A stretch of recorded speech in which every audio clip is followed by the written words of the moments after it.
dia, sejam bem-vindos à ação Smart Cities. A pressão demográfica, ambiental e energética sobre os centros urbanos é crescente. Só a sua transformação em núcleos de inovação e sustentabilidade garantirá a qualidade de vida e prosperidade. Mas o que é uma cidade inteligente? Podemos replicar os exemplos de sucesso? E qual o papel das TIC?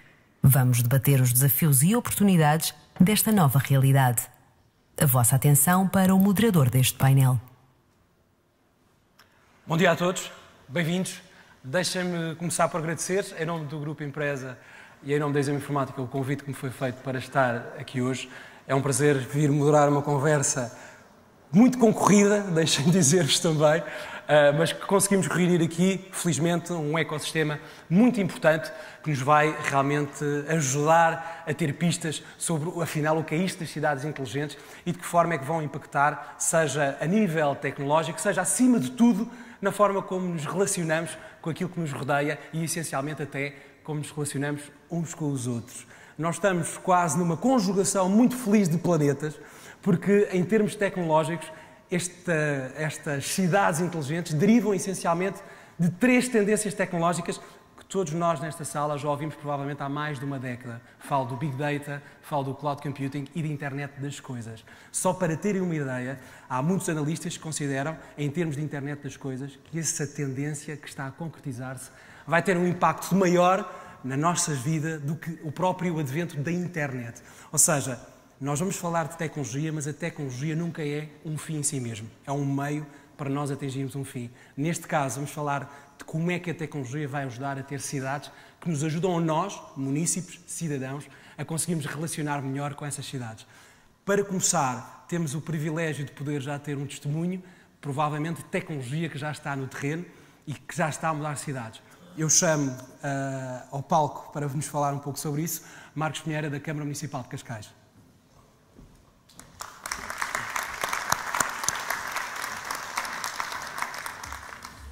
Olá, bom dia a todas e a todos, oradores, caros congressistas. Muito obrigado pelo convite, à PDC também. Bom, eu vou tentar ser breve, foi a promessa que fiz, mas começo por dizer que eu sou provavelmente uma das piores pessoas para falar de cidades inteligentes, porque não acredito no conceito. Eu acho que as cidades são cada vez menos inteligentes e por isso é que devemos a tendência das pessoas quererem sair das cidades. Mas esse é também o ponto de partida para percebermos como é que as cidades podem e devem ser. Eu começo, permitam-me para fazer um enquadramento de Cascais, antes de entrar no caso propriamente dito, para perceberem um bocadinho depois o resto da apresentação. Cascais tem 652 anos de história, fará agora no próximo ano, e tem três grandes momentos na sua história. Primeiro, em 1364, quando teve a sua independência territorial, foi quando lhe foi atribuído o foral. Depois teve um outro grande momento, 1870, com o rei Dom Luís a passar a sua época balnear, ou a época balnear da monarquia, precisamente para o Conselho, o que atraiu toda a burguesia, toda a corte, e isso foi de facto um momento que definiu também o Conselho. Mais tarde, em 1914, um outro visionário, Fausto Figueiredo, criou o projeto da Costa do Estoril.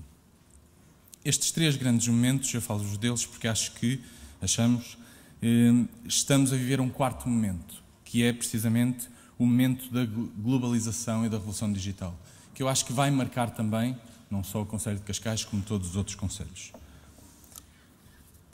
Cascais é, dizemos nós, inteligente há 650 anos. Para terem uma ideia, o primeiro telegrama português, como podem ver, entre outros, o primeiro filme produzido em Portugal, a primeira linha elétrica com tração em Portugal, enfim, todos momentos históricos que temos vindo a chamar a atenção, que de facto, enfim, o termo Smart Cities é uma moda, mas as cidades, em Cascais e muitas outras, de facto têm vindo a sempre fazer o melhor para se conseguirem afirmar e conseguirem dar melhor qualidade de vida aos seus cidadãos. Cascais já é conhecido e, como podem ver, enfim, muitas coisas que dizem de nós, como a Monocle, Why Should We All Move to Cascais, PR Match, a CNN, etc. Nós já estamos com uma determinada visibilidade, tem muito a ver com o sítio onde nós pretendemos, a forma como nós colocamos Cascais. Mas para vos perceberem ainda um bocadinho melhor o que é Cascais, eu começava pela nossa missão, fazer com que Cascais seja o melhor local para viver um dia ou uma vida inteira. Através da inovação das políticas públicas, da gestão do território, atração de investimentos estratégicos, promover e gerir o conhecimento, uso eficiente da tecnologia, preservação dos recursos naturais, herança dos valores históricos e culturais do município, que são tão importantes no nosso caso. Mas isto para vos dizer, vocês dir-me-ão, qualquer Câmara, de facto, tem essa missão. Não é verdade. Esta missão vem da escolha do modelo de desenvolvimento que nós escolhemos em Cascais. É um modelo de desenvolvimento que está intimamente ligado ao modelo residencial e, portanto, nós pretendemos, de facto, que Cascais seja o melhor local para viver um dia ou uma vida inteira, porque o modelo de desenvolvimento é residencial. E a estratégia do município, eu sou-vos sinceros, eu acho que a falta de estratégia é, na maior parte das vezes, o problema, às vezes nas empresas, quanto mais nos municípios. Eu não conheço muitos que os tenham definido desta forma e tão claramente. Perceberem ainda um bocadinho melhor daquilo que nós estamos a fazer, os nossos valores. O nosso sucesso é sempre medido pela satisfação dos munícipes. O nosso trabalho é profissional e ético. Apresentamos qualidade e excelência em tudo o que fazemos, ou tentamos, e o nosso posicionamento é global. Nós não competimos nacionalmente, nós competimos a nível global com outras metrópoles que, obviamente, são escolhas de cidadãos do mundo para viverem, para se estabelecerem. A nossa gestão é sustentável e transparente, valorizamos e capacitamos os nossos colaboradores, porque, no final de contas, são eles também que conseguem operacionalizar esta estratégia. Se a nossa estratégia a nossa missão é o melhor sítio para viver um dia, uma vida inteira, nós olhamos para o território e pensamos, quando alguém procura uma cidade para viver, o que é que procura, o que é que valoriza? Valoriza a educação e o conhecimento, a saúde, a qualidade do espaço público, a cultura e a segurança. São estes os grandes vetores estratégicos que orientam a nossa política, quer de gestão do território, quer a própria política pública, precisamente para dar corpo à nossa missão. Nós temos 30% do território como um parque natural. Temos 30 km de costa, a 15 minutos de Lisboa, que é uma capital europeia. Temos um hipódromo, um aeródromo, um autódromo, um centro de congressos e uma marina, tudo no mesmo concelho. E essas, de facto, são ativos que tentamos vender e que tentamos refletir todos os dias e são também um reflexo da nossa missão. Para conhecerem um bocadinho melhor da Câmara Municipal, isto é como estamos organizados. O foco, o centro é sempre o cidadão. Aliás, tudo começa nas pessoas, que a nossa assinatura reflete isso. O cidadão é de facto o centro. Depois temos a Câmara Municipal, temos um conjunto de empresas municipais, Cascais Ambiente, que trata do ambiente, da limpeza, Cascais Próxima, as estradas, infraestruturas, estacionamento, etc. A Cascais Dinâmica, que trata tudo que é a promoção turística e a gestão de alguns equipamentos também importantes e estratégicos. Cascais Envolvente, que tem a componente da habitação social. A DNR Cascais, o empreendedorismo. A Fundação Dom Luís, que trata toda a parte da cultura. E a Associação São Francisco de Assis, que trata da proteção animal. E este é todo o universo municipal e são as ferramentas que nós usamos para levar a cabo a nossa estratégia. Aliás, sobre a organização da Câmara Municipal de Cascais, permitem-me que partilhe um bocadinho mais, porque para mim também é reflexo da diferenciação que a própria Câmara tem. Nós estamos organizados de forma muito particular, creio eu. O nosso presidente funciona como um chairman, o nosso vice-presidente, ou até ter saído há pouco tempo, funcionava como um CEO, e depois temos grandes áreas de negócio e diretores gerais para essas áreas de negócio. Permitem-me aqui a equiparação ao mundo empresarial. E essas áreas de negócio são as pessoas, que trata tudo que é educação, habitação, apoios sociais, etc. É o território, trata vulgarmente nas outras câmaras do que são as infraestruturas, as estradas, a sinalização, etc.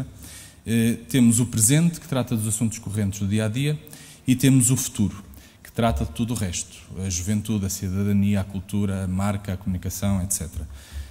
E eu represento essa área de negócio, sou diretor-geral dessa área de negócio.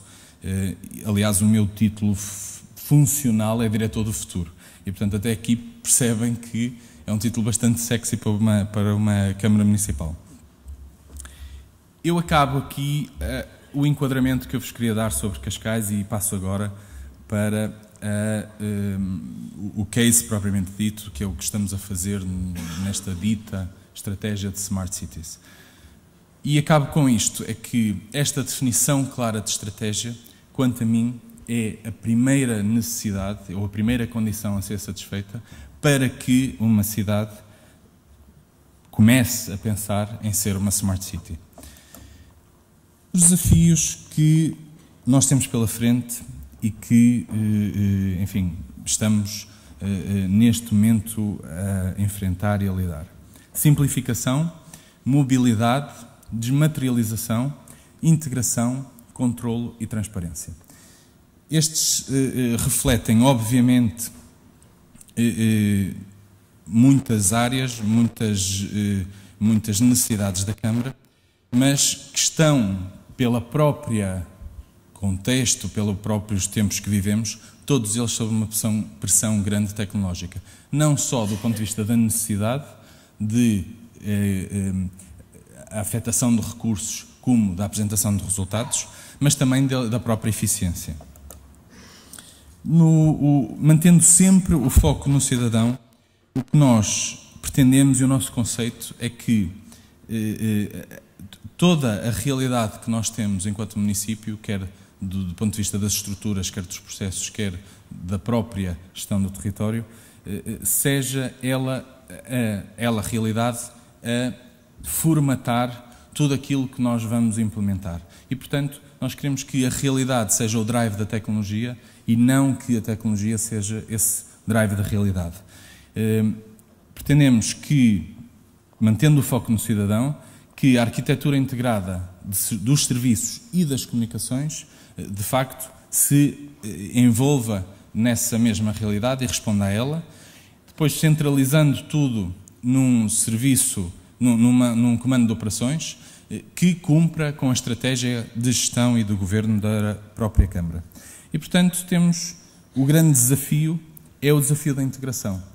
Precisamos conhecer melhor para integrar informação, integrar sistemas, integrar redes, integrar processos para servir com eficiência e centralizar o comando para intervir com eficácia. A nossa estratégia assenta precisamente nesta capacidade de nos abrirmos a todos os operadores, nos abrirmos a todas as instituições, nos abrirmos à própria comunidade, para que, usando a tecnologia essa que assente sobre essa realidade e que comunique facilmente com ela e que se integre facilmente com essa realidade existente, nos permita, então, atingir os objetivos que pretendemos, quer de nível de serviço, quer de eficácia e eficiência.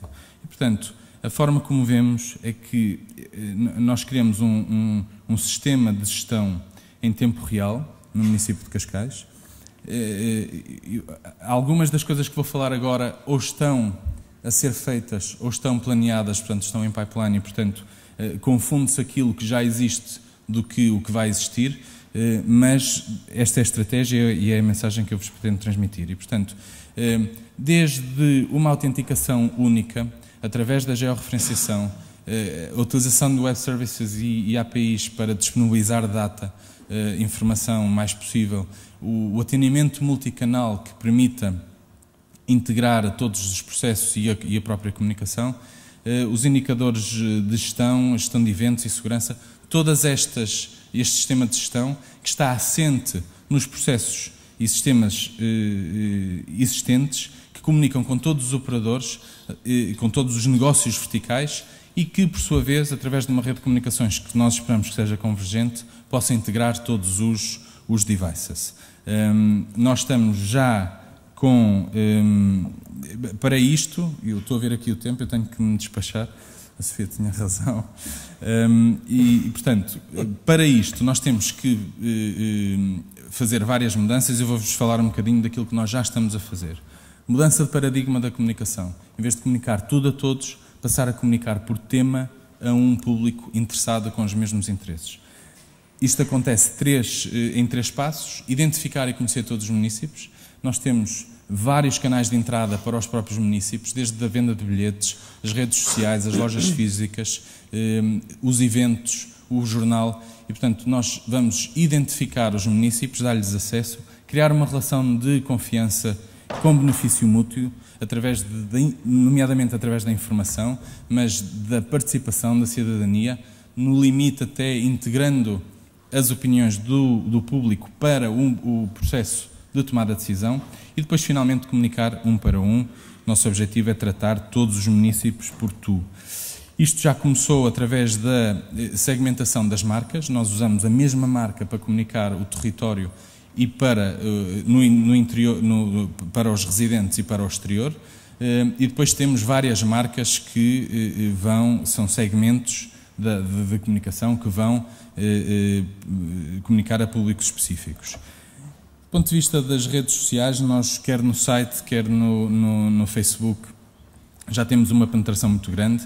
Somos o segundo Facebook em termos de relacionamento com os residentes de Portugal, o sexto na categoria do governo. O YouTube, com mais de 500 mil de visualizações por ano. O GeoCascais, com 250 camadas de informação, mais de 1,5 milhão de objetos. Já temos todos os processos municipais completamente virtualizados. Temos um serviço de cloud disponível à Câmara Municipal e a todo aquele universo que nós já tínhamos falado. Solução de cloud híbrida, multifornecedor, uma gestão de TI centralizada, equipa de desenvolvimento de software única. Todos os processos são digitais e virtuais. No móvel já temos uma plataforma móvel de pedidos de intervenção urbana desenvolvida em parceria com a GFI. Temos uma app para a agenda que é âncora, representa mais de 50% de visitas ao nosso site. Uma grande potencial de relação contínua com os municípios. Temos o Green Cascais, o Geos Cascais, outras apps. Usamos também já todas as nossas publicações em e-book. O orçamento participativo, que é um grande sucesso, já veremos, também funciona quer na web, quer por SMS, usando tecnologias digitais. O arquivo histórico digital, o pagamento de estacionamento também por telemóvel, as refeições escolares também por plataformas digitais. Do ponto de vista dos processos, a intranet, o portal do Executivo, a gestão documental, a gestão de compras, não há um único papel a circular na Câmara Municipal, tudo é feito em plataformas digitais.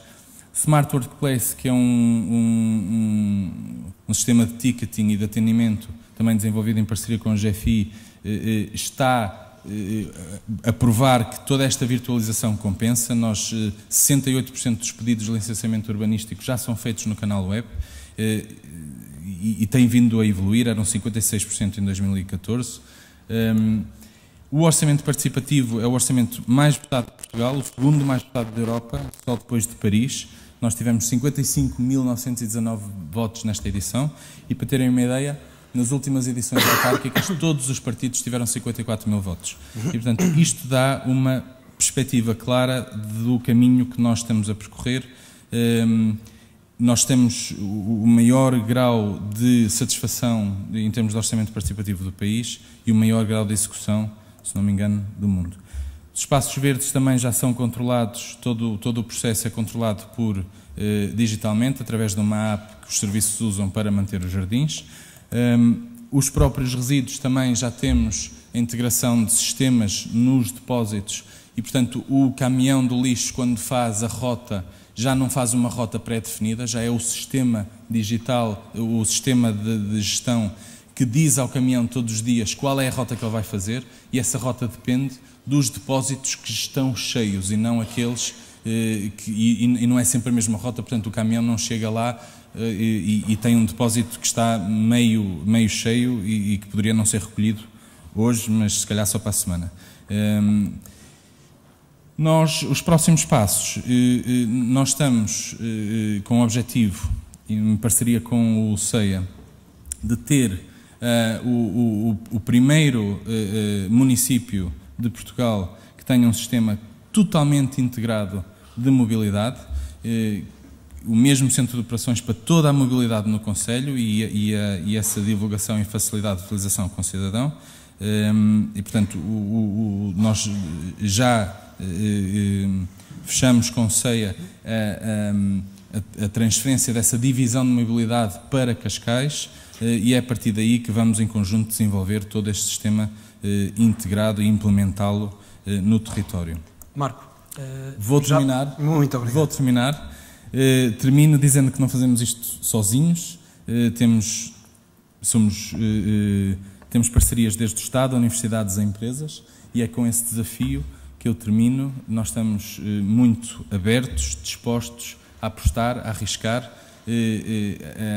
a receber os vossos projetos. Somos um Living Lab perfeito, temos uma dimensão de 200.000 habitantes, uma Câmara pequena, eficiente e dinâmica e, portanto, perdoem-me a falta de modéstia desta apresentação, porque parece que somos os melhores, mas eu foquei-me nas coisas positivas e, de facto, há esta vontade de cascalizar o mundo que nós vamos cada vez mais sentindo e por isso, até por isso é bom, às vezes, fazer as coisas nos arredores de Cascais, porque refreia um bocadinho esse nosso espírito bairrista. Obrigado a todos. Muito obrigado.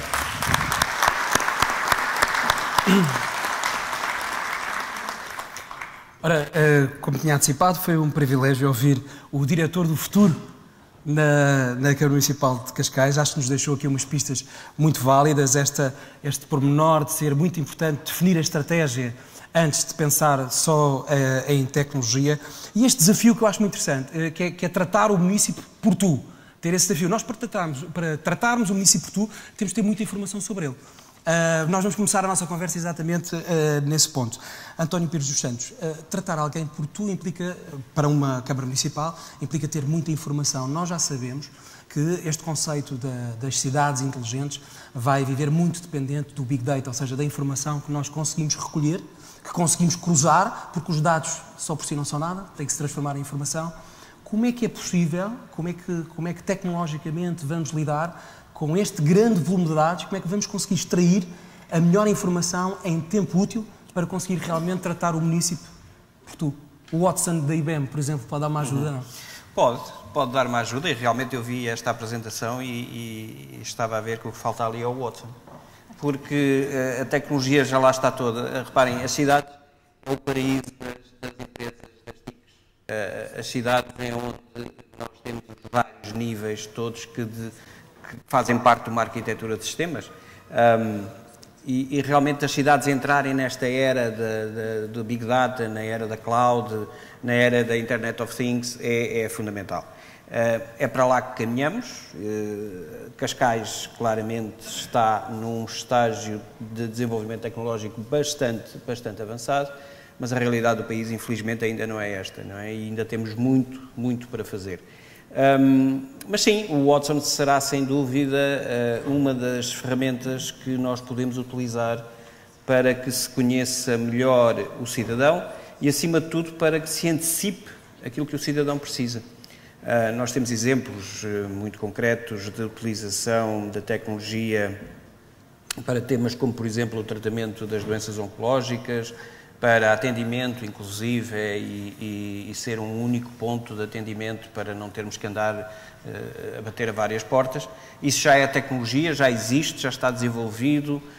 Em Portugal nós estamos a apostar fortemente também em utilizar o Watson em áreas muito importantes, desde da área da administração pública até a área da saúde, inclusive nas telecomunicações. Portanto, há todo aqui um trabalho que é preciso ser feito, mas realmente é preciso terem atenção que as cidades têm que ser, tudo isto tem que ser estruturado, isto é, temos que ter o nível da Internet of Things, os sensores, ter a informação e passar a informação, temos que ter a tal plataforma de Big Data e temos que ter a cloud para chegar lá, temos que ter a visualização, o centro de operações é importante porque é por aí que nós temos a integração e conseguimos fazer toda a harmonização destes dados. E depois temos a componente de serviços. E uma coisa que eu, nestes anos que tenho estado a trabalhar em temas de cidades, uma coisa que eu ainda não encontrei foi a cidade que vai ser o Uber do futuro. Porque, reparem, nas cidades é onde há esta convergência de indústrias, é onde as tendências para lá se dirigem. Um survey que a IBM fez este ano, durante o ano, a vários gestores de topo de 5.000 empresas mundiais, diz que a maior preocupação que eles têm é precisamente a convergência das indústrias. E, portanto, o terreno onde isto vai acontecer vão ser as cidades. Portanto, uma cidade que se posicione como sendo uma Uber, ou sendo uma Airbnb, que utiliza os dados para prestar serviço ao município e que o cidadão possa, com um fornecedor de serviços único, ser capaz de desempenhar todas as suas tarefas do dia-a-dia e poder ter o serviço que precisa. Temos exemplos muito interessantes também desta disrupção que está a haver através da utilização da era digital, desde a Google a vender mercearias porque o benefício vem do lado da publicidade, etc, etc. Portanto, há aqui todo uma mudança radical na utilização da informação que vai acontecer, de certeza, nas cidades. António, e na própria transformação das empresas? As empresas vão ter que se adaptar. Repare, eu diria que o maior desafio de uma empresa não são os seus concorrentes atuais, são aqueles que eles ainda não conhecem e que vão emergir. E são aqueles que vão emergir, que vão tirar partido da informação, que não têm o custo dos ativos, que não têm que gerir os ativos. Ainda hoje de manhã estávamos a conversar sobre isso, precisamente sobre o ónus que as empresas, podemos chamar incumbentes ou não, mas têm que gerir esses ativos, quando com a informação vêm as Ubers, as Airbnb, etc., e fazem o mesmo serviço a menos custo e com mais eficiência. E muitas vezes não respeitando a legislação em vigor nos países. Essa é uma componente que é a realidade e nós não podemos evitar que essa realidade não se decreta, não é? Portanto, eu acho que a tendência vai ser para aí, até porque os próprios cidadãos veem o benefício de utilizar essas tecnologias e de utilizar esses novos serviços. Portanto, a regulação aqui é bastante importante, alterações de regulação vão ser necessárias e isso é realmente o impacto que vamos ter no dia-a-dia. Carmo Palma, nós esperamos, criamos algumas expectativas para uma cidade inteligente e uma delas é que exista realmente uma gestão otimizada do fluxo das pessoas, que é uma das condições críticas para o bom funcionamento de uma cidade, pelo menos nós esperamos que assim seja. Como é que a nova base vê este problema crítico da mobilidade dentro das cidades? A mobilidade é um dos temas mais importantes nas Smart Cities e nas cidades em geral. Nós temos soluções tradicionais que utilizam os meios físicos, bilhetes de transporte, tecnologias mais tradicionais que não estão adequadas àquilo que hoje os cidadãos já esperam. E, portanto, essa evolução tem que ser feita, quer pelos operadores, quer pelas próprias cidades, porque também nós e a sociedade mudou. Portanto, há uns anos atrás era muito previsível os percursos que cada um de nós fazia, todos os dias, à mesma hora, determinados destinos. Hoje já não é assim, portanto, nós mudamos todos os dias o percurso que fazemos, os meios que utilizamos. Também há mais serviços à nossa disposição, car sharing, bike sharing. Portanto, tudo isto é mais complexo, exige mais flexibilidade e os sistemas e a tecnologia têm que ser usada justamente para responder a estes desafios. Portanto, hoje, como cidadão, eu gostava de ir do ponto A ao ponto B e ter uma app que me permitisse ajudar a fazer esse planeamento de forma simples e intuitiva, que me dissesse que oferta é que havia, tarifário, opções, eu escolher, utilizar o telemóvel como meio de pagamento e até como título de transporte, portanto, dispensando bilhetes físicos, passos, portanto, tudo isso ser mais simples e mais ágil. E no fim do dia também ter um tarifário que é competitivo, ou seja, que me oferece as mesmas condições que um passe ou outro tipo de mecanismos que existem hoje. Portanto, essas são as soluções de futuro e uma cidade tem que gerir esses... Mas acha que estamos muito longe desse cenário? Nós hoje já temos algumas aplicações que não fazem essa solução integrada que está a dizer, mas que já fazem partes dessa solução. Sim, já há várias soluções, quer cá em Portugal, quer no mundo, mas que fazem partes. Umas ajudam no planeamento, outras já têm a bilhética desmaterializada, nós próprios estamos a fazer um piloto aí, onde precisa de se evoluir é ter uma solução como um todo, que desde o planeamento à parte do bilhete e a todos os operadores aderirem, que seja uma solução completa. Aí ainda não estamos lá. E não é só em Portugal, é genericamente. Porque também o ecossistema é complicado, não é um tema de tecnologia, as soluções existem, depois é necessário as cidades e os operadores aderirem e alinharem-se entre eles, sim. Sim, mais do que informação, alinhamento do ecossistema.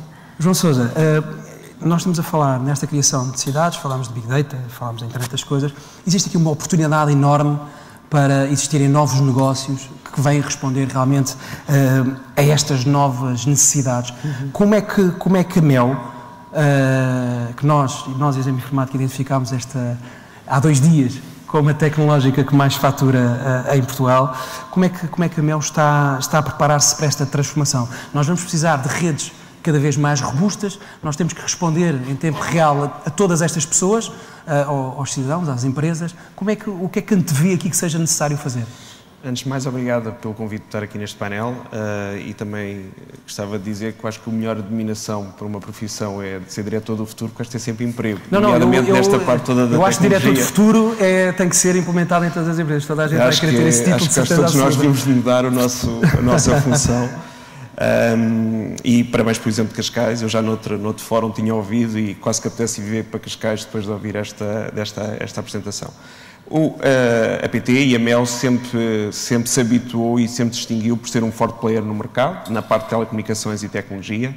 É um operador, como sendo líder do mercado, sabe que está exposto e que lhe é cobrado estarem sempre em número 1 neste tipo de desafios e, neste caso, mais uma vez, estamos há muito tempo a olhar para isto, com as equipas internas, é conhecido o conhecimento interno que a PT tem a nível tecnológico e também achamos que já temos hoje uma noção do que é a preocupação do consumidor final, neste caso do município e das próprias cidades.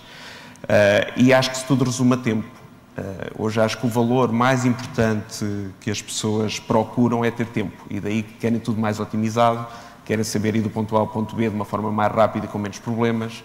As sociedades são mais competitivas, exigem mais às pessoas, as pessoas andam sempre à procura de melhores ferramentas e melhor tecnologia. Isso é uma maior pressão, ou seja, nós vimos que, por exemplo, a transformação das empresas com o Bring Your Own Device não foi algo que as empresas anteciparam, foram as próprias pessoas que trabalham nas empresas que forçaram as empresas a mudar. Isso. Existe agora uma pressão também sobre os agentes que estão no mercado, porque as pessoas realmente esperam mais das suas cidades? Era dessa forma que eu ia concluir há pouco a ideia, que é, nós sabemos que muitas vezes achamos que são as empresas a levar a tecnologia ao encontro do mercado, mas acho que o mercado é que tem muita força. E daí que a gente vê estes novos players, que muitas vezes aparecem em garagens e secretárias de pequenos jovens, que são miúdos ou que têm necessidades em casa ou no seu conceito, que desenvolvem as suas próprias ferramentas, porque é o mercado a puxar. Nós só temos é saber estar a olhar para a frente, estar adaptados e ter a melhor tecnologia para os servir. Daí que nós temos investido bastante em tecnologia, temos hoje o país bastante fibrado e vamos continuar a fibrar, sabemos que é o autoestrada do futuro, mas temos de estar preparados para perceber o que o mercado quer, o que o mercado exige, para ter as melhores soluções e trabalhar com os melhores players do mercado. José Felizardo, Não, peço desculpa. Tenho uma parte, sou só feliz. Pois, é só feliz, desculpa lá. É porque nós tivemos aqui uma alteração no painel e eu não fiquei aqui com o nome correto. Como é que as cidades inteligentes vão lidar com os carros inteligentes. Nós hoje, que é um tema apaixonante, nós adoramos pensar que o carro vai do ponto A ao ponto B e que eu não vou ter que conduzir e que vou ler e essas coisas todas. Os carros vão andar sozinhos pelas cidades. Nós hoje, curiosamente em Portugal, temos carros que estão a chegar ao mercado que já vão fazer coisas sozinhos e nós nem legislação temos para isso. Qualquer dia vai ser um bocado complexo comprar um carro e ser parado pela polícia e ser multado porque o carro faz coisas que não devia fazer. O CEIA chegou mesmo a criar até uma rede para bicicletas que comunicavam umas com as outras. Como é que vê esta relação do carro autónomo com a cidade? Como é que nós vamos conseguir realmente integrar? Será que estamos a andar depressa demais para aquilo que existe hoje em termos de legislação, em termos do que está instituído nas estruturas, nestas organizações? Bom dia. Antes de mais, agradecer o convite que nos foi dirigido. Relativamente a essas temáticas da mobilidade, a nossa visão é que elas nunca podem ser vistas de forma isolada. Isto é, temos que olhar para um ecossistema urbano que funciona em função das necessidades do seu cidadão e dos stakeholders que interagem com o território e que deve utilizar as melhores tecnologias e as melhores ferramentas que estão ao dispor no momento em que a cidade opera. Este caso de Cascais é um ótimo exemplo de como se começa uma estratégia de desenvolvimento de um território, em que se olha para o território como um todo, se definem as principais prioridades, se identificam dessas prioridades algumas que são realmente prioritárias e atuamos de forma gradual e sustentada, acelerando o processo de mudança dessas realidades. E é isso que estamos a fazer com Cascais na área da mobilidade, em que os veículos autónomos serão um vertical e uma parte de toda a estratégia de mobilidade do território. É óbvio que hoje, e daquilo que todos temos acompanhado em termos de tendências na evolução dos veículos autónomos, aquilo que inibe o aparecimento do veículo autónomo nas cidades não é tecnológico, é regulatório e organizacional. E, portanto, esse é o primeiro passo em... Vladimir, mas é difícil ultrapassar esse obstáculo? Ou seja, pode forçar-se a que a decisão seja tomada mais rápida? Porque é uma decisão eminentemente política. Não só. Será sempre o mercado a acelerar ou desacelerar esses processos. Se houver uma forte pressão social para que isso aconteça, se houver as condições infraestruturais para que isso aconteça, aí sim, entra a componente política, de alavancar com investimento público, de alavancar ao nível das infraestruturas, da regulação e da legislação e da necessidade de termos aqui regulação transversal entre diferentes setores, energias, transportes, telecomunicações, a necessidade de termos políticas públicas horizontais a todos estes níveis para que realidades como estas, que impactam diariamente em tudo, a mobilidade, e porquê o nosso foco na mobilidade quando olhamos para as Smart Cities? Porque, primeiro, está no nosso ADN e, segundo, daquilo que foi a nossa avaliação às cidades em desenvolvimento, verificamos que a mobilidade é um problema unânime a todos os territórios, seja no transporte de pessoas, de mercadorias, na alimentação, na cadeia de fornecimento das cidades, é algo que está na agenda de todos os decisores. A partir daí, todo esse processo tem que ser montado com base numa estratégia integrada, que conecte todas estas infraestruturas, que permita que os veículos autónomos, que outras soluções de gestão integrada, como é o Mobimi, dizíamos há pouco que é preciso montarmos um ecossistema em que todos os verticais de mobilidade comuniquem entre eles, que permitam que o cidadão circule da A a B dentro de um ecossistema único, em que possa interagir com base num único autenticador, ter uma fatura de mobilidade ao fim do mês. O sistema Mobimi está hoje desenvolvido para, a partir de hoje, montar essa solução de mobilidade para os territórios. E é isso que vamos trabalhar em Cascais, em Portugal, pela primeira vez. Estamos já a trabalhar no Brasil, em algumas cidades, com pilotos que permitem essa visão única de mobilidade, sendo que tem ainda um add-on mais interessante, do qual também nos orgulhamos. É o primeiro sistema de mobilidade que cruza 3 layers de gestão: a mobilidade física, a necessidade que temos de ir de A para B, a mobilidade de informação, todos os fluxos de informação gerados, quer pelos devices que fazem parte do sistema, quer por toda a envolvente externa, e o layer de energia.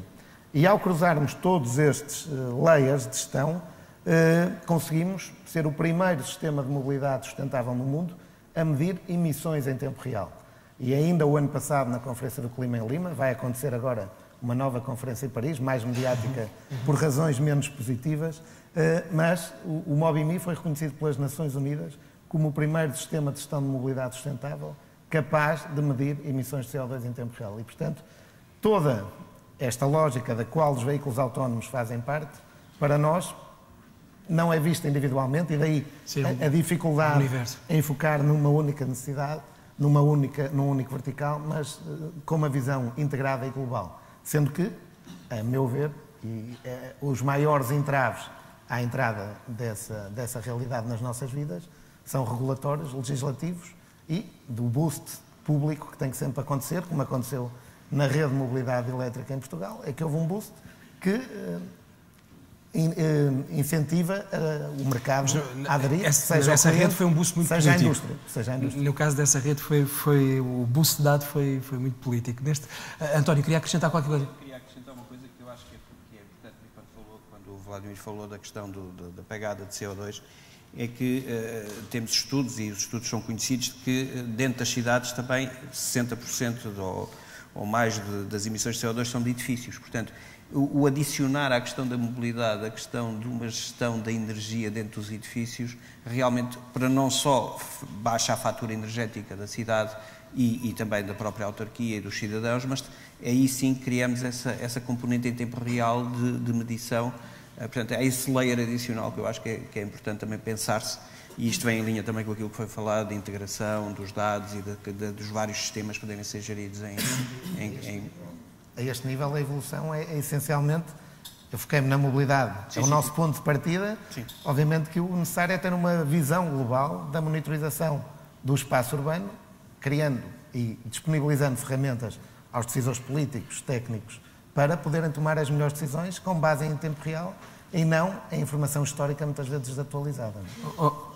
Carmo, queria acrescentar uma coisa. Só acrescentar em termos de mobilidade, porque nós também acreditamos que o boost da população vai ser crítico, porque no tema da mobilidade há questões de regulação, há a questão de complexidade do próprio ecossistema entre operadores de transporte e a Câmara, e por isso nós acreditamos que tem que começar a aparecer aplicações que as próprias pessoas comecem a utilizar e depois acaba por atrair a resolução dos problemas e atrair operadores para o próprio ecossistema. Se nós vamos estar à espera de resolver tudo a priori antes de avançar para determinadas soluções, é muito complexo. Tem que existir uma pressão então por parte do público, que vai ser acompanhada pela vontade política. Depois começam a aderir, e com as empresas depois vão querer faturar em cima desse modelo de negócio. Nuno Santos.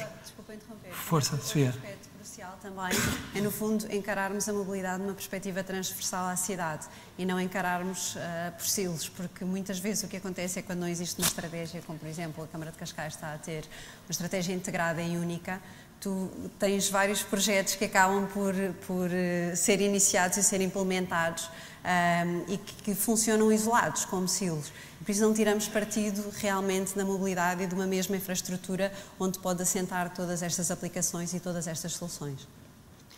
João. Dar cabo do alinhamento. Não. O interesse é que seja uma conversa fluida. Força. Agora nós no nosso caso, nós temos uma metodologia, toda a parte tecnológica, nós já sabemos que a temos, no caso da MEL, mas nós temos uma metodologia porque achamos que as cidades, os desafios das cidades não são iguais. A de Cascais é totalmente diferente do Fundão, ou do Porto, ou de Torres Vedras. E, portanto, a metodologia que nós levamos muitas vezes para trabalhar, antes sequer de propor qualquer tipo de solução, é olhamos para a cidade pelas suas características, pelos desejos que quem é responsável pela cidade que quer desempenhar, e olhamos para cada papel. Há papéis que há uma preocupação maior em mobilidade, há maior preocupação em energia, e, portanto, a partir daí e desta metodologia que nós aplicamos, e trabalhamos muitas vezes primeiro em consultoria com os nossos clientes, depois é que fazemos qualquer tipo de proposta, porque as necessidades são bastante distintas. Só interromper o Vladimir, força.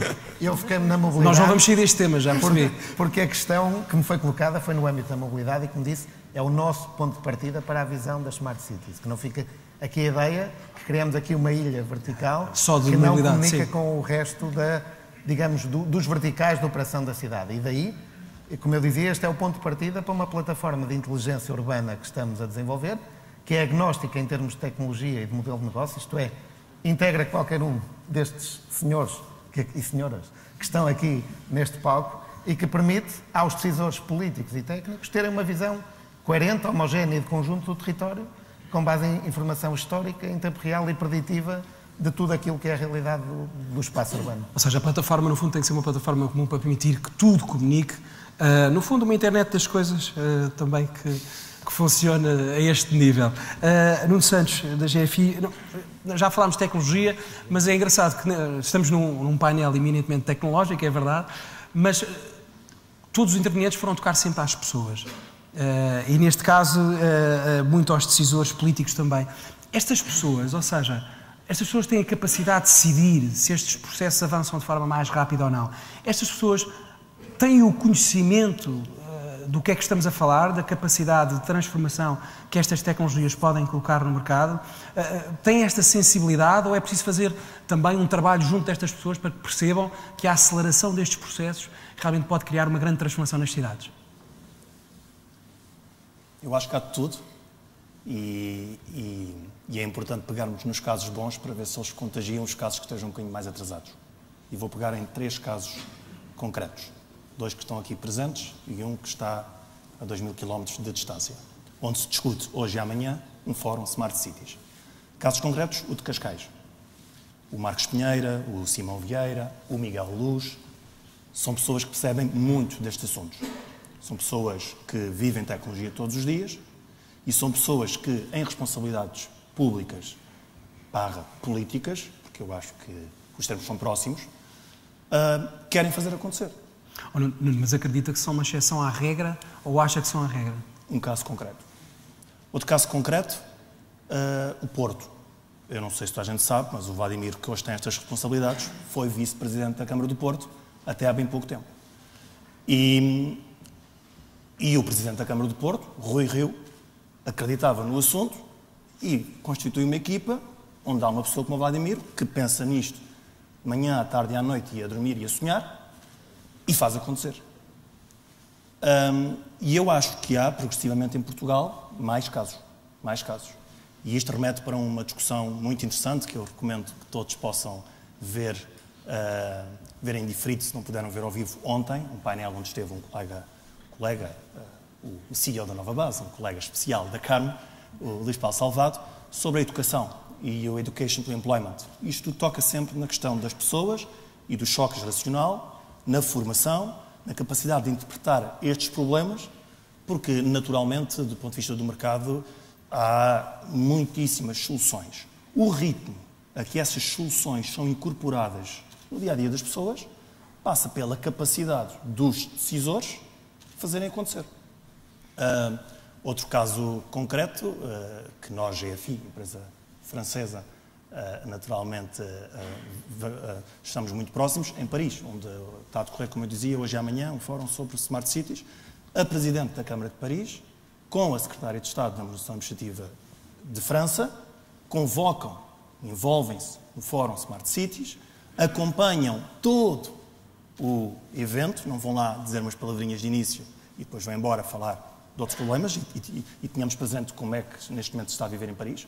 E apesar disso, este evento acontece, as pessoas estão presentes e por essa via tornam-se exigentes e o mercado, se quiser, dá respostas depois de outro nível, não é? Por exemplo, a GFI tem neste momento um alinhamento para a França, vamos ver como é que se desenvolve do ponto de vista internacional, com a Tata Consulting Services, para o tema do Big Data, para cidades, porque, como tu dizias no início, este tema tem denominador comum, que é a informação, e informação o mais depressa possível, muita informação, porque, como alguém dizia, nos tempos que correm não vamos poder trabalhar com padrões, nem com médias, ninguém vai gostar de ser a média, portanto, cada vez mais, cada caso vai ser um caso, e isso é muito interessante do ponto de vista tecnológico, perceber que cada caso é um caso, e, portanto, pode acontecer. Aqui em Portugal, eu acho que o desafio é de nós sentirmos que aqueles que estão em condições de decidir, e isso remete para muitas dimensões do problema, por exemplo, eu fico satisfeito de ver como Secretária de Estado da Administração Administrativa, a partir de hoje, a Graça Fonseca, não é? Vereadora da cidade de Lisboa, e, portanto, essas experiências, esses percursos podem ajudar aqui a termos uma aceleração muito significativa e os impactos vão se fazer notar. Mas concordas com o que o João dizia há pouco, que realmente nós temos diferentes cidades, com diferentes necessidades, isto é um caminho que se faz a diferentes ritmos? Ou não? Sim, sim. Ou estarmos a falar de tecnologia e como em tecnologia depois os processos são muito mais acelerados sempre? Não, inevitavelmente. É um processo que vai ser mais rápido ou inevitavelmente faz diferentes ritmos, porque tem que combinar sempre tecnologia e pessoas e investimentos. Agora, eu acho que é muito arriscado. Ontem, no painel do Estado das Comunicações, os CEOs de facto diziam que fazer como primeira pergunta sobre o que é que vai acontecer daqui por 5 anos, cada vez mais ninguém sabe responder o que é que vai acontecer daqui por 5 anos, o que é que vai acontecer para a semana. Porque a forma, por exemplo, um projeto que a GFI fez com Cascais, o Fix Cascais, o Marco está zangado porque diz outdated, quer dizer, é do ano passado e já não dá, já não é aquilo, e agora já é de outra maneira de fazer, com outras exigências funcionais, com outros modelos de desenvolvimento e, portanto, eu acho que isso é uma das coisas espetaculares da tecnologia, é que ela também pode esbater algumas das dificuldades estruturais relacionadas com distâncias físicas, com níveis de literacia, mas sendo certo que os ritmos serão sempre um bocadinho diferentes. Estamos a falar de tecnologia, são sempre soluções escaláveis, não é? Quer dizer... Sim, e as universidades aqui, eu acho que também se tem falado ao longo deste congresso e dos vários congressos, eu acho que também temos visto isso, acho que é uma das dimensões que mais bem explica que várias coisas em Portugal estejam muito melhores nos últimos anos, é esta aproximação entre as universidades e as empresas, e isso, do ponto de vista do impacto no território,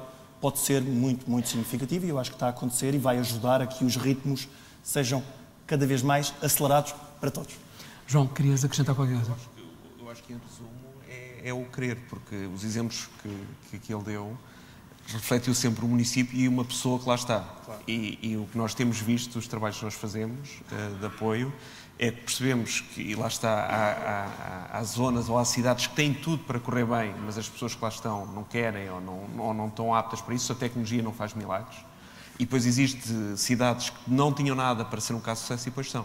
E acho que é o muitas pessoas, ou seja, as pessoas são um drive muito importante nesta transformação. Além do mercado pedir, ou neste caso dos cidadãos pedir, não é? Há aqui o tema das pessoas que estão à frente destes projetos, porque o que o Nuno fez foi sempre casar um exemplo com uma pessoa que lá estava, ou com várias pessoas que lá estavam para puxar por isto.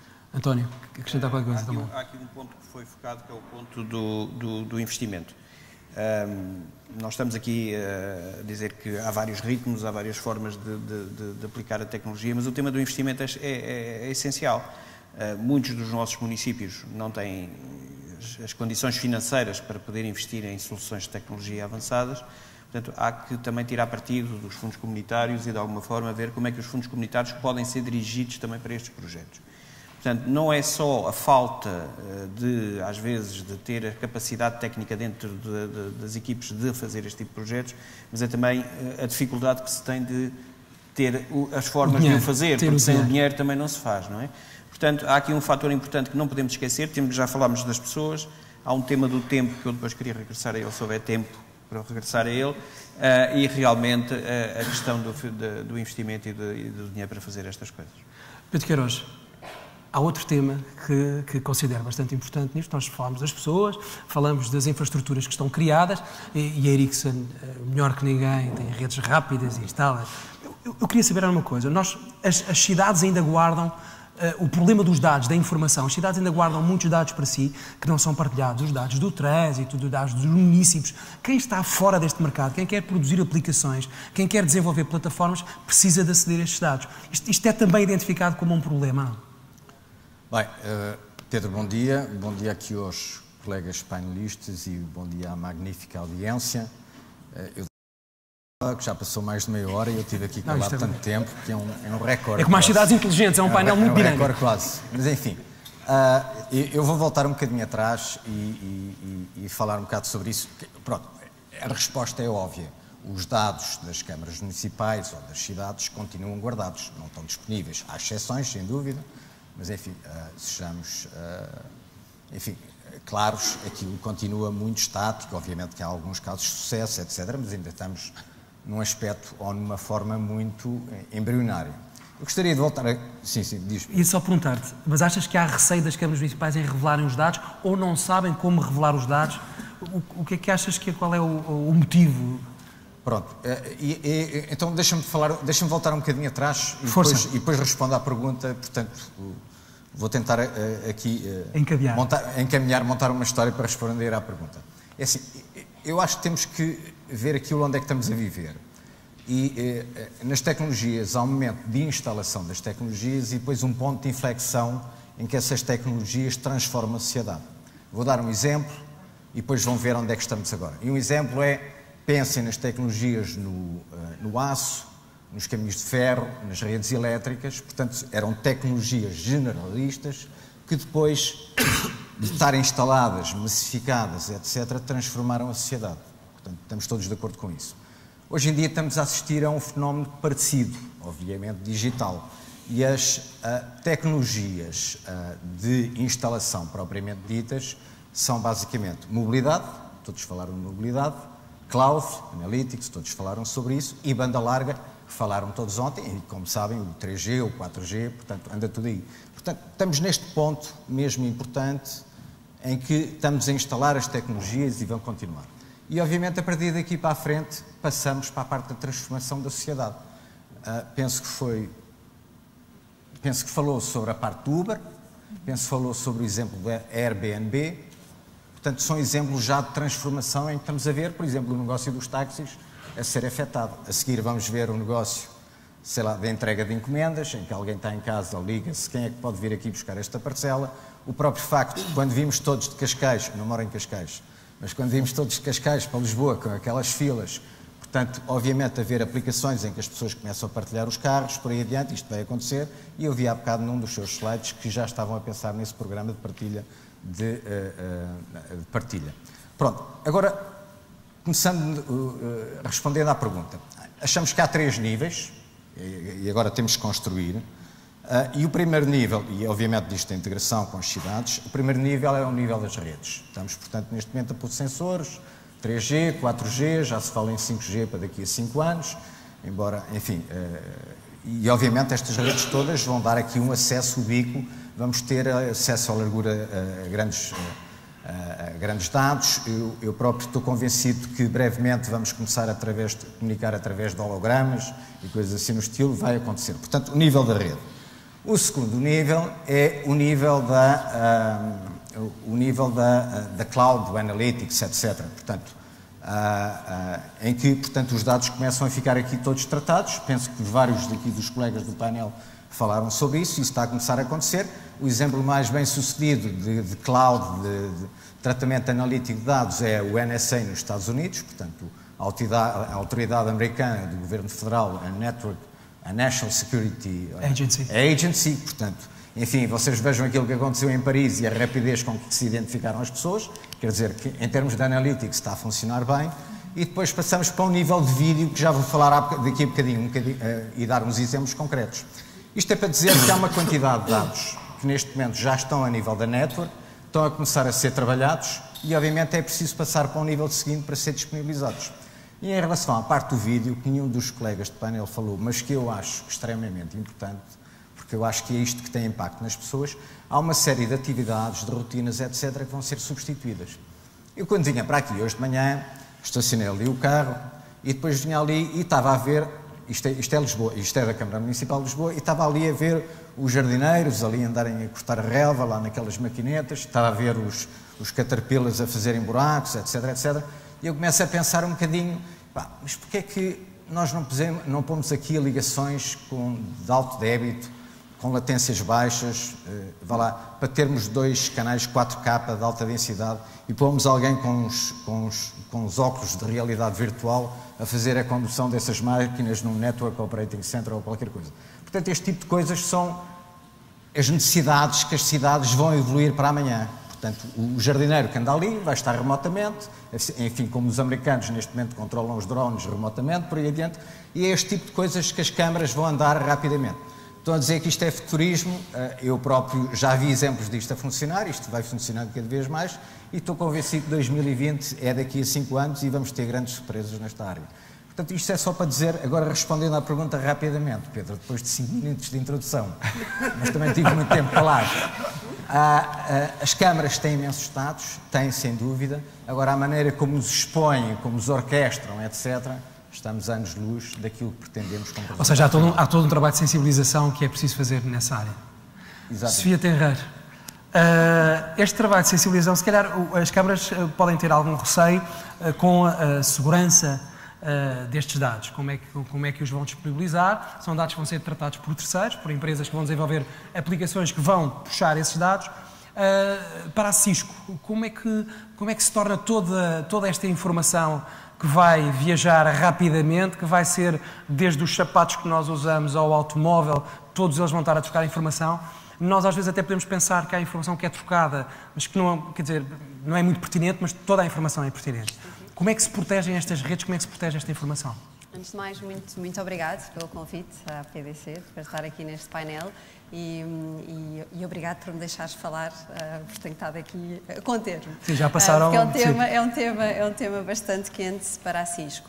Se calhar, voltando um bocadinho atrás também, para enquadrar o tema da segurança, nós vemos que há uma proliferação muito grande de devices, temos estado a falar já em várias situações, e por isso mais, e temos uma série de outras tendências que já referiste, a cloud, o analytics, portanto há muitas tendências hoje em dia que estão a produzir muita informação e que são no fundo pontos sensíveis para onde pode entrar malware e pontos que podem ser atacados. Isso por um lado. Por outro lado, e referiste há pouco, estavas a falar agora do Internet of Everything, não lhe chamaste o nome, mas a Cisco acredita que existe o Internet of Things, que é no fundo as máquinas a falarem com as máquinas, mas existem também outras 3 componentes além das coisas, que nós chamamos, que são as pessoas, a informação e os processos. E acabamos por tocar nesta conversa nestes 4 pontos.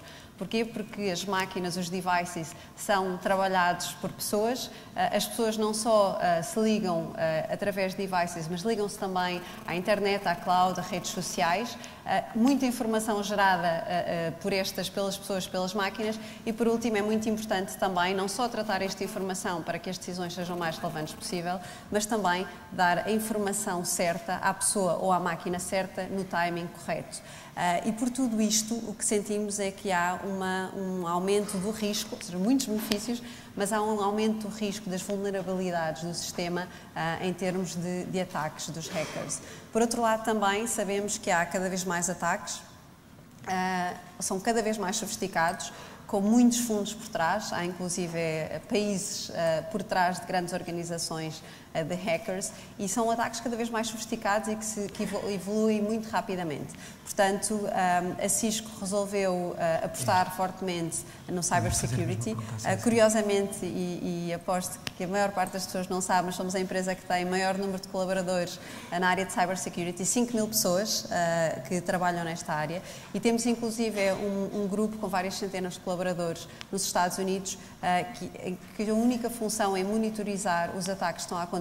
Nós conseguimos prever mais ataques do que o número de searches de Google por dia, ataques de malware, e por isso, no fundo, usamos esta inteligência depois nas nossas soluções para conseguir estudar padrões e prevenir os ataques futuros. Porquê? Porque já não faz sentido ter uma abordagem de segurança a uma cidade, a uma empresa como antigamente existia, um firewall, construímos aqui a parede à volta do nosso castelo.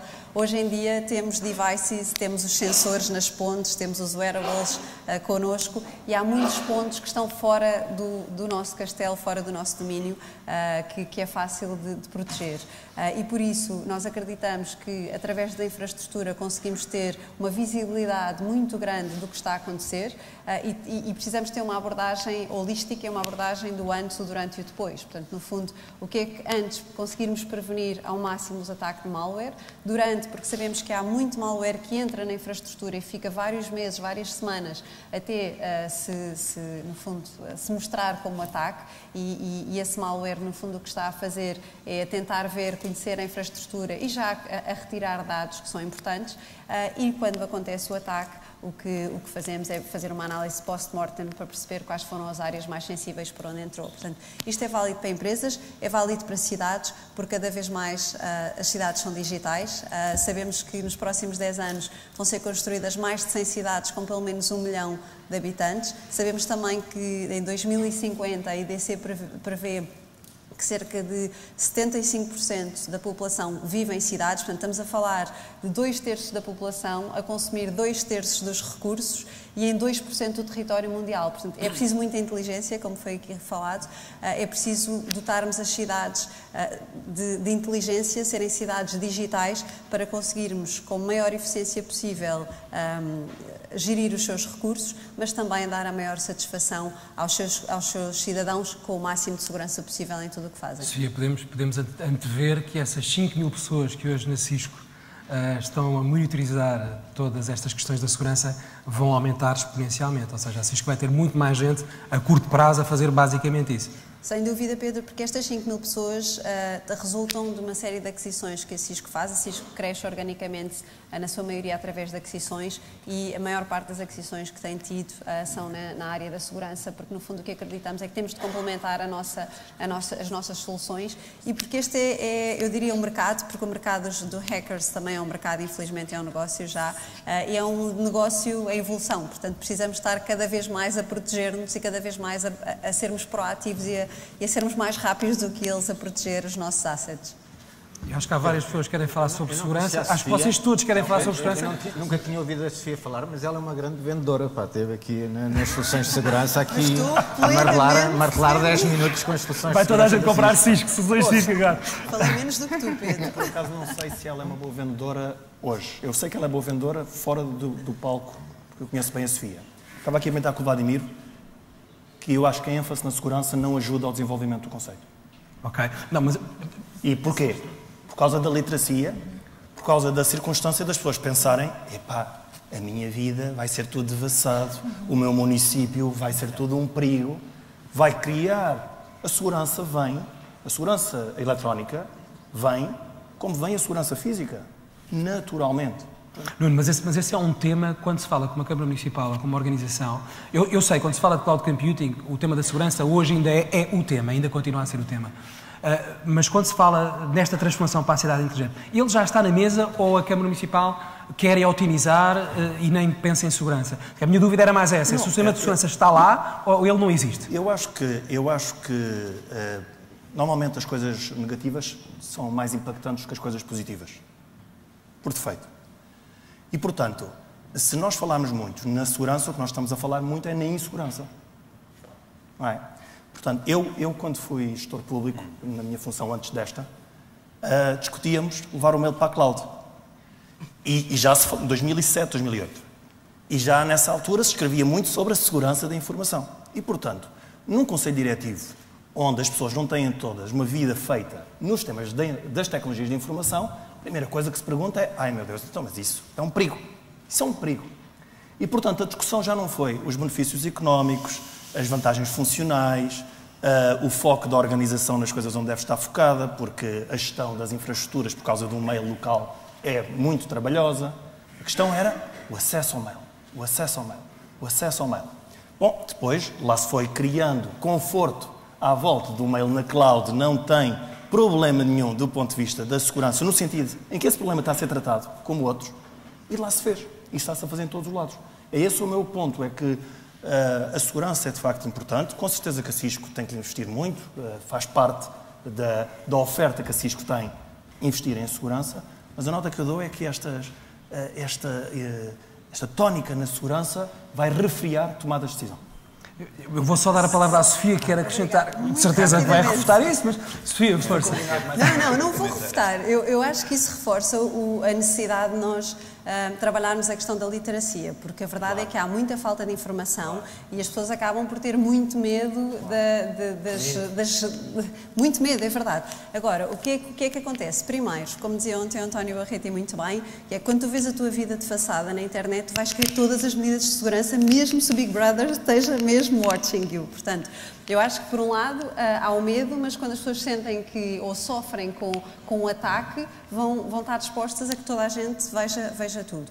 E, por outro lado, há outro benefício que, infelizmente, não pelos motivos corretos, mas há um grande benefício, que é, como referimos há pouco, já se conseguiram identificar portanto, os causadores, os autores dos atentados, ou a maior parte deles, e com esta cybersecurity também conseguimos muito mais facilmente a questão da segurança física, e através, hoje em dia, das câmaras de videovigilância, todos os analíticos, nós conseguimos, inclusive, identificar ou nomear uma pessoa que está proibida de entrar numa cidade, e assim que a câmara a detecta, automaticamente a polícia sabe. Portanto, eu percebo que seja um tema muito bipolar, porque temos uma questão negativa da informação. Acho que cada vez mais estas soluções também olham para o indivíduo, não associando a informação do indivíduo A ao próprio indivíduo A. Portanto, no fundo, nós polarizamos e olhamos para a informação, tratamos a informação de uma forma como uma nuvem. Portanto, não consegues tratar sem individualizares a informação e sem devassares a privacidade, que é algo muito importante. Portanto, acho que temos aqui muito trabalho a fazer em educação, mas claramente temos de acabar com o bicho-papão. Há mais 3 pessoas que querem falar sobre segurança. António, vou começar. Sim, eu não é propriamente sobre segurança, mas ainda dar um pouco atrás aos dados, porque uma das perguntas que foi feita era se as autarquias tinham os dados e porque é que não os disponibilizaram. As autarquias têm por obrigação legal de disponibilizar a informação, assim como qualquer organismo público. Portanto, temas de Open Data, que é uma diretiva europeia que obriga a que isso seja feito. A dificuldade maior que nós temos sentido quando trabalhamos com as autarquias é a dificuldade que vemos que eles têm é como é que mantêm essa informação atualizada. Porque estar a passar a informação que não é a informação real e fidedigna e verídica não ajuda ninguém. Portanto, essa é realmente a maior dificuldade. Eles legalmente são obrigados a fazê-lo, a dificuldade está em como é que o fazem e como é que o fazem em tempo útil. Nem todos os dados são históricos, há muitos dados que só são válidos se forem usados nos 5 segundos, nos 5 minutos depois. Portanto, esse é um tema. O outro tema importante que temos que pensar é que mais de 80% dos dados não estão estruturados. São dados não estruturados, são imagens, é vídeo, é tudo isso. Portanto, aqui temos que entrar com as novas tecnologias, e voltando ao início do painel, quando se falou no Watson. E, portanto, a capacidade que existe da computação cognitiva de tratar toda essa informação não estruturada e poder, inclusive, interpretar as imagens, não é? Portanto, são soluções que já existem, são soluções que nos ajudam, e isto liga com aquilo que eu queria falar há pouco, que é o tema do tempo, que é, enquanto nós levamos muito tempo, por exemplo, a ler um livro, uma máquina lê o livro em segundos. Portanto, se pensarmos que temos que analisar um conjunto de dados não estruturados, e são milhares e milhares e milhares de documentos todos os dias produzidos, a tecnologia vai nos ajudar muito a fazer e a tomar essas decisões. Sobre a segurança, e só para completar, a segurança tem que estar no ADN de tudo o que fazemos hoje em dia. Portanto, não é um add-on, é a base. É a base. Ou seja, desde o sensor até à computação cognitiva, a segurança tem que estar no desenho, logo, na arquitetura, na própria tecnologia. Portanto, empolar os temas de segurança de informação nestes dias que se passam é importante, mas realmente temos que pensar em desenhar os sistemas já com a segurança embutida, e isso é que faz todo o sentido. Vladimir, queria acrescentar qualquer coisa sobre este tema. Rapidamente, e tem a ver com estas questões da segurança, eu acho que há temas que se tratam em casa, não é? Portanto, tudo aquilo que nos expõe de forma menos positiva é tratado normalmente entre cliente. E os exemplos que temos que dar muitas vezes estão relacionados com questões de confiança nas plataformas que usamos. Existem, por exemplo, ATMs desde a década de 70. Existe a rede multibanco em Portugal desde a década de 80, que nós usamos intensivamente e que plataforma mais invasiva nas nossas vidas eu não conheço.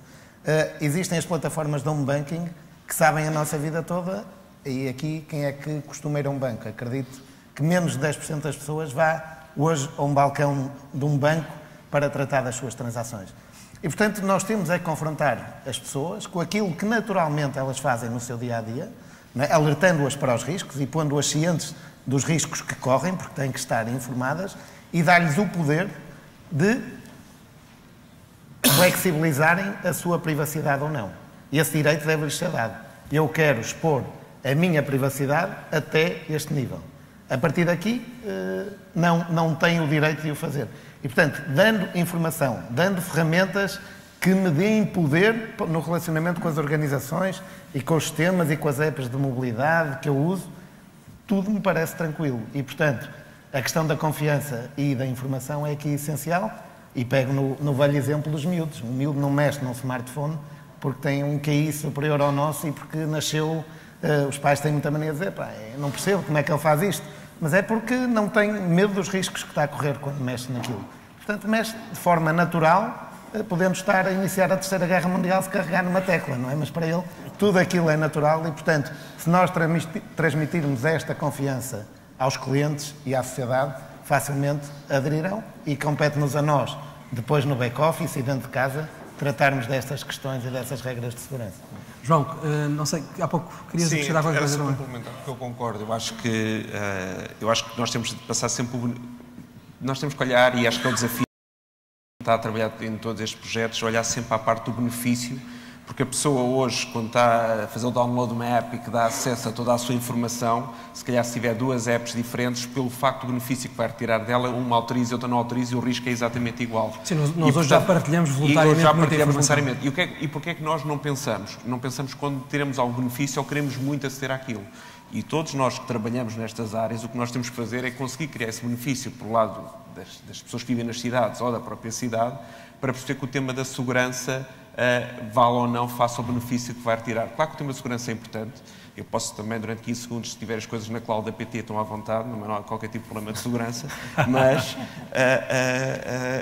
nós não podemos, desde que começou a vir as primeiras cidades, teve que haver policiamento e havia temas de segurança. Portanto, claro que o tema de segurança é importante, mas nós temos que falar sempre muito mais do benefício, é o nosso desafio, perceber o que é que os cidadãos querem, perceber o que é que nós vamos entregar e eles depois, tudo o resto vai inerente. Carmo, vamos mesmo terminar. Também quer acrescentar qualquer coisa a este tema? Sim, não é em relação à segurança, mas nós temos estado aqui a discutir vários temas, pessoas, segurança, e uma das coisas que eu queria reforçar, e que já foi aqui referido, quer no painel, quer na apresentação da Câmara de Cascais, que é o pensamento estratégico em relação àquilo que tem que ser feito numa cidade. O que nós estamos aqui a falar não é muito diferente do que já se passou e continua a passar nas empresas e nos organismos públicos, que é utilizar as tecnologias de informação para ser mais eficiente e fazer mais com menos, que é o mesmo desafio que se coloca às Smart Cities. É muito importante a reflexão estratégica e a definição do roadmap. Cada cidade tem o seu contexto próprio e as suas características, e os temas como a segurança e como aquilo que se pode fazer em termos de soluções próprias de Smart City deve ser apresentado tanto de acordo com as prioridades e numa reflexão estratégica, como aqui hoje vimos um testemunho e bem de que esse trabalho foi feito. Sim, Sofia, mesmo para terminar. Rapidamente. Não, pegando no que a Carmo está a dizer, eu acho que, além da questão estratégica e holística e pensar quais são as várias audiências que nós temos de endereçar e quais são os vários objetivos que estas deficiências de satisfação de segurança, também olhar mais para fora. Nós temos já exemplos fantásticos que existem a nível nacional, já falámos, mas a nível internacional. Temos aqui ao lado a cidade de Barcelona, conseguiu ganhos de eficiência, conseguiu revenue extra, resultados impressionantes em termos de empregabilidade, com soluções simples, mas que estão dentro de um chapéu estratégico que tem como objetivo ter a cidade o mais competitiva possível, porque hoje em dia nós temos competitividade não só de países, mas acima de tudo competitividade de cidades. E cada cidade quer atrair o maior número de investimento, o maior número de talento e conseguir ser a melhor cidade possível. Por isso temos vários exemplos, temos a questão de Bus Tracker, a questão do Smart Trash, como falámos aqui, Smart Lighting, ou seja, no fundo aproveitarmos a inteligência da infraestrutura para incluirmos uma série de soluções que, lendo toda a informação que existe em sensores, toda a informação que está na rede, conseguir depois ajudar a tomar as decisões o mais inteligentes possível. Portanto, olhar para o Porto de Hamburgo, Barcelona, Chicago, uma série de cidades que existem, Estocolmo também, e várias cidades que existem, e aprendermos e percebermos porque já têm resultados aprovados. Só, para concluir. Assim, em relação à segurança, eu não debato, porque, pronto, para mim é daquelas tais coisas que andamos aqui, assistem 5 mil, na Índia há 500 mil especialistas e na China há 5 milhões de especialistas em cibersegurança, portanto, é uma coisa que vamos ter que viver para o resto da vida, como a insegurança, enfim, decorrente agora das últimas notícias, faz parte. Portanto, quanto mais tecnologia, quanto mais abertos, quanto mais globais, quanto menos fronteiras, depois também temos o outro lado da moeda.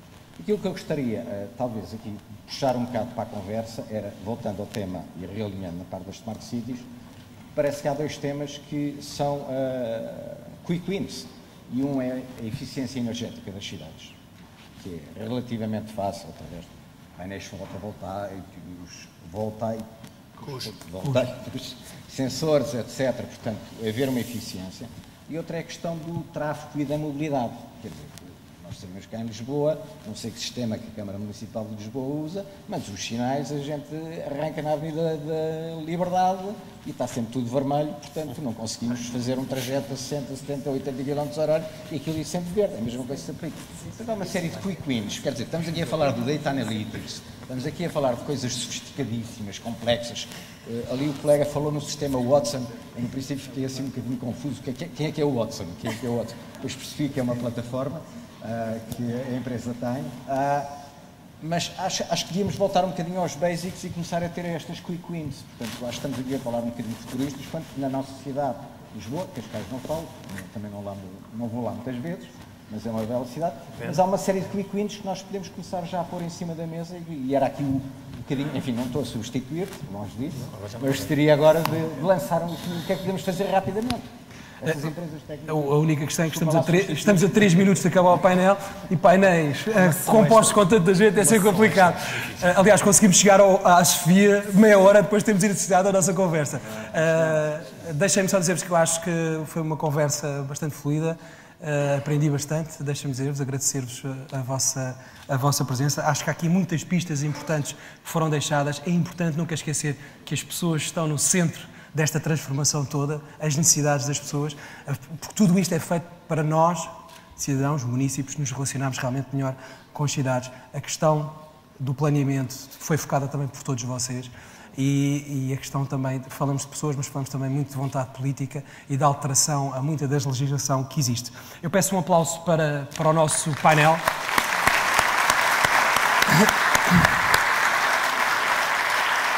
Peço igualmente que se mantenham sentados. Eu vou convidar agora o Presidente da APDC a subir, o professor José Rui. Sim. Professor, ótimo. Vamos assistir agora à assinatura de um protocolo Smart Cities. Bom, muito bom dia. É com gosto que num painel temático nós consigamos ver uma assistência tão grande. Eu até me apetece usar aqui o slogan de alguém para dizer assim se vê a força da APDC.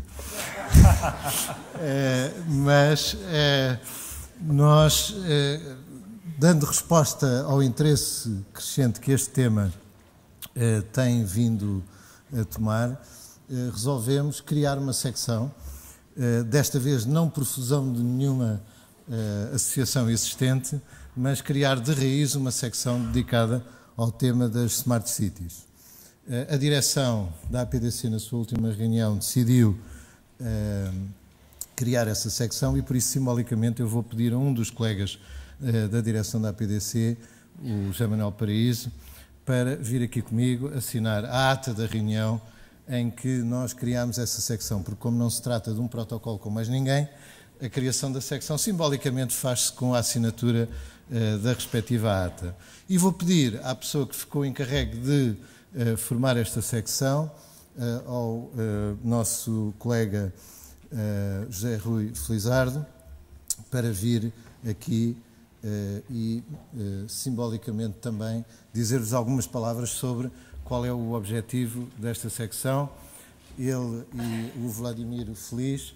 Há aqui uma coincidência, Felizardo, Feliz, como veem, este é um tema cheio de felicidade, vão dar aqui o pontapé de saída para a criação de um grupo de reflexão, de um grupo de trabalho dentro da APDC para tratar este tema. Zé Rui, nós vamos assinando. Muito bom dia a todos. Em primeiro lugar, obrigado à APDC, obrigado pela confiança, pelo desafio. Quando se cria um grupo com estas características, tem que definir rapidamente objetivos. Um dos objetivos que nós traçamos, mais global, é criar um espaço de inteligência coletiva em torno de cidades. A dificuldade, quando se fala de Smart Cities, passa muito por responder a desafios como o Marcos Pinheiro colocou no início. Eu não acredito em cidades inteligentes. Portanto, aquilo que nós temos como desafio é que qualquer cidadão possa acreditar em cidades inteligentes. E isso passa realmente pela capacidade que nós vamos ter que ter em Portugal, com as empresas que estão aqui à nossa volta, com os cidadãos das cidades, com os autarcas, de realmente criar esta inteligência coletiva. Não estamos a falar apenas de soluções tecnológicas, estamos a falar de qualidade de vida.